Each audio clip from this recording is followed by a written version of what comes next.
Good morning, everyone. We are up to Perek Vav Mishna Vav. We're continuing discussion about a person who eats trim accidentally, where his obligation is to compensate carrying the principal chamesh plus a fifth from chulin, from regular grain that is ready to eat. Nothing more has to be separated from it.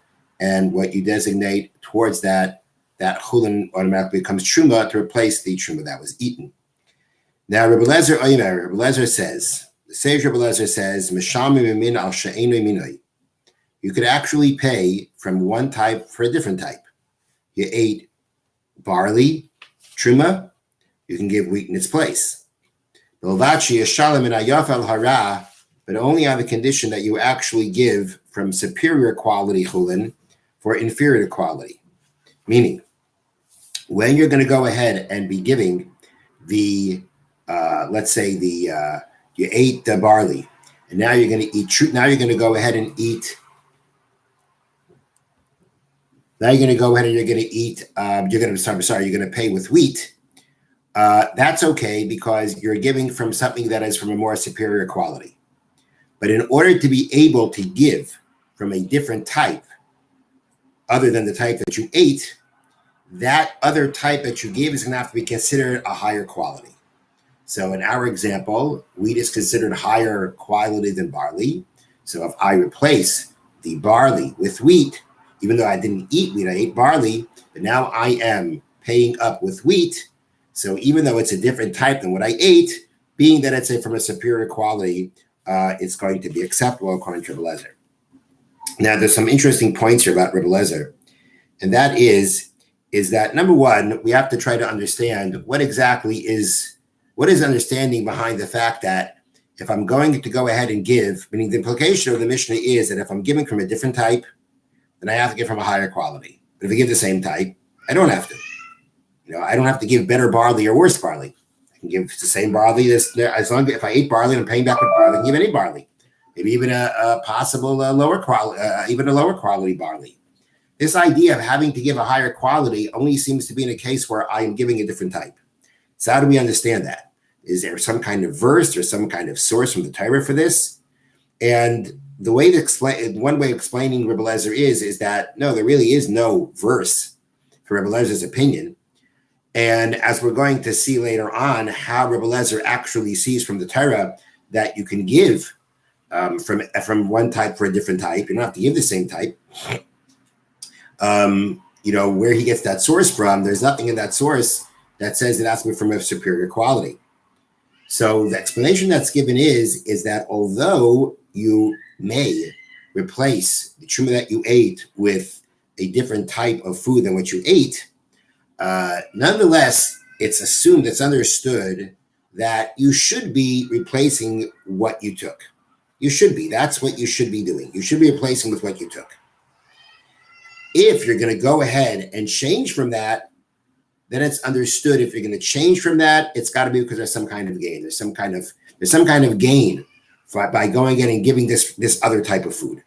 If there's no giving other type of food, it's like understanding the according to Rebbe Lezer, you should be giving the same type. But if there is going to be a gain, then it's understood that, again, since again there is no direct source that talks about this, about whether it's superior or not, it's understood that really it should be the same from what you ate, replacing what you ate. But we know that you could do otherwise. That understanding of doing otherwise is understood only if there's some kind of gain towards using something different. But if you're not using something different, then you can't do it. Another question is the following, and that is that there is we touched on this previously, but there is a question in the Gemara in Pesachim. Then when a person eats truma accidentally, and now he takes chulin and he replaces, and he uses that chulin to replace the keren plus the chomesh. So how do we evaluate? How does he evaluate that? Does it go by value per value or amount per amount? Meaning, I'll read you the example here. Suppose the measure of truma that was eaten was worth 1 dinar at that time. But afterwards, its price went up such that an equivalent measure would cost 2 dinars.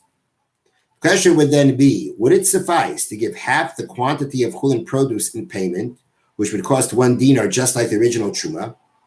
Or must the quantity of the payment produce match that of the original truma, regardless of the cost, which would now be 2 dinars? Basically, do you have to pay by the volume or the amount, whatever it is, not the value, but the amount that was eaten, that's the amount that you give back. And even if it comes out being more in value than originally, it doesn't matter, or does it go by value? There was a dinar's worth of truma eaten, so even though there was the amount of to get a dinar's worth of truma now would be half the amount because the price went down, or rather the price went up. So what do you do? So that's a question of the Gemara in Pesachim. Now it would seem that if we look at our Mishnah, at least in Rebbe Lezer, it would seem to come out that there should be an answer to this. That's because Rebbe Lezer says that you can use a different type, but it has to be of a better quality. So the question is that if we're only going by value, right? So a dinar is a dinar. So what's the difference about whether you give a better value, if it's a better quality or not, if it's a superior quality? Still the same amount of money. If you're dealing with a measure, and now if you're dealing with an amount, so now if I give a better quality, if before the amount was a sa'ah, from an inferior quality, now it's in a superior quality of sa'ah, okay, there's something gained. But if it's just value, so the superior quality is going to cost more, which means, again, there's going to be a smaller amount of actual grain using to replace, and there should seemingly be no difference between the two of them. So it would seem from our Mishnah, at least Rebbe Lezer, and we don't find that whoever's going to argue on him argues on this point, would be saying that it would seem that truma, that when we pay for the truma that was eaten, we're doing it based on we do it per amount, not per value. But there are those who say that no, it can be explained in a different way, right? We can explain it differently. We're not this Mishnah wouldn't get involved in that question. Because although it's true that you're dealing with value, if you're dealing with value, if I give a superior quality, the value is still going to be the same, just going to be maybe even a smaller amount. But there is a argument to say that, it's this what I'm giving. Now, again, I'm giving it to a Kohen. The Kohen may not need it. He may want to sell it. So although value-wise, we're dealing with the same value, nonetheless, there is something to the saleability of a higher quality than lesser quality. You can have something that's a higher quality that's the same value as something of inferior quality, but the superior quality is something you can sell better. And therefore, there is something that is gained, even if it's going value per value, when you replace the truma that you ate, there still would be some kind of a gain in using a superior quality, and therefore, whichever way you learn that you replace it, whether by value or by amount, our Mishnah can fit according to either opinion. Okay, now the Mishnah continues. Rabbi Akiva says, "A mishalman elami min alminai." You can only replace pay for using the same type, from one type for the same type. You ate barley, you got to give barley. You ate figs, you got to give figs. It's got to be the same type of thing. Lefikach, therefore, according to Rabbi Akiva, comes out the following practical ramification. In ochal kishuin shel erev shavias, if a person ate kishun or gourds, if a person ate gourds on the year before Shemitah, and what happened is, the thing by gourds are that towards the end of the year, towards the end of their season, let me just see how it says it here. Gourds have a distinctive natural characteristic in that they harden beyond edibility at the end of their season. At the end of the season, you can't eat them. They get hard, you can't eat them. So you have a situation here like this. This person ate gourds of truma, and he didn't realize it until the end of the 6th year of the agricultural cycle. The year before Shemitah, which is the year that we can't plant the land, and the produce that grows during the 7th year has limits what we can do with it. Now, this guy realized that he ate the truma towards the end of the 6th year. It's the end of the gourd season. There are no more gourds around. They're all hard. They're inedible. You can't give an inedible gourd. It's not food. That's not food. Now, so the person here is stuck according to Rabbi Akiva. This person now has to give gourds, but there are no gourds available. What's he going to do? All right, let's say he should wait for Shemitah. See, find some gourds that grew during Shemitah. Gourds that grew during Shemitah, you're allowed to eat them. Yeah, but the problem is that you cannot do business with them. That we know. You can't sell them. You can't do business with them. If I'm going to use Shemitah gourds to take care of my obligation, to pay back for the truma that I ate, but it comes out that I'm using these gourds in a business-like manner. I'm using them as a payment. And therefore, I would not be able to do that. Therefore, it says the Mishna, if a person ate kishuan of the year before Shemitah, and by the time he realizes what he did, he cannot use the gourds of that season anymore. They're too hard. They're inedible. He's going to have to wait for the kishuan that grow the year after Shemitah, and pay from them. The Shemitah year ones he can't use. The only choice he has is to make sure that in the year following Shemitah, the gourd that he used the gourds then to pay up the truma that he ate. The Mishnah continues, from the place the Rebbe Eliezer is lenient, meaning from the source the Rebbe Eliezer has to be lenient to say that you can pay from one type for a different type.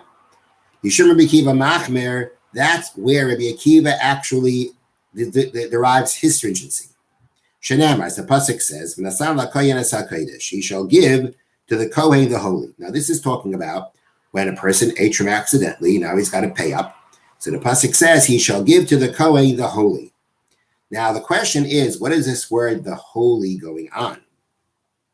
According to Rebbe Eliezer, these words Rebbe Eliezer. According to Rebbe Eliezer, the word holy is going on the payment, because the payment that you use becomes holy, becomes truma. And therefore the pasuk is saying you should give the Kohen the holy. Now what we derive from this word is that which you give to the Kohen should be something that can become holy, can become truma. That's the source where in order to go ahead and pay the Kohen for the truma that you ate, you have to give him chulin, because this is chulin that could have become holy. It could have become truma before the truma was taken from it. And therefore you can use it to pay up. Something that can't become holy, like what we discussed previously, something that can't become truma, something that is already truma. These things you can't use for the payment. So according to Rebbe Eliezer, the pasuk is talking about when it says he shall give to the Kohen the holy, it's going on the payment. Give the Kohen the holy means the payment. That is something that will become holy as truma and can become holy as truma. But there's no reference in the pasuk about any kind of connection to that it has to be to what was eaten before. It doesn't say anywhere that it has to be like what I ate before. The pasuk is saying, it's talking about the payment. He should give to the Kohen the holy, the payment that will become holy, the payment that can become holy. It's going on the payment. It's not going on, there's no mention or anything about what was eaten before. And therefore, according to Belezer, Kol Shehu Roy Liyos Kodesh. The pasuk means to say anything that can become Kodesh, anything that become holy, that's what you can use for payment. So even if it's a different type, it could become holy. It could have become truma. It could have become truma, and it will become truma. So therefore, according to Belezer, the pasuk is basically saying, give something that can become holy, and that's it. All you need is something that can become holy. It doesn't have to be the same type. That is Rebbe Elezer's source. Rabbi Akiva says, he interprets when the pasuk says you should give to the Kohen the holy, it means you should give the Kohen for the whole. Give to the Kohen for the holy that you ate. So according to Rabbi Akiva, the pasuk is saying, give to the Kohen the holy that you ate. That means it should be just like the holy, like the truma that you ate.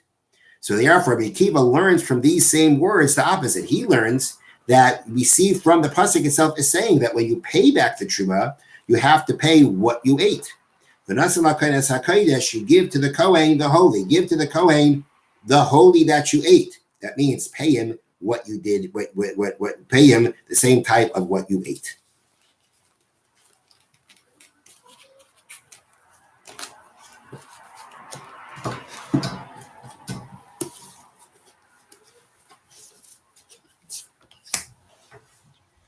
We are now up to mitzvahs loisaseh shuliyatame kohen lemeis, prohibition for a kohen to become ritually impure by way of a dead person. As the pasuk says, a Kohen shall not become impure for a soul that is amongst its people, which we'll soon see what that means. What this includes, what is included in what a Kohen, in the manners in which a Kohen could become impure from a dead person that he's not allowed to do, is if he touches the corpse, or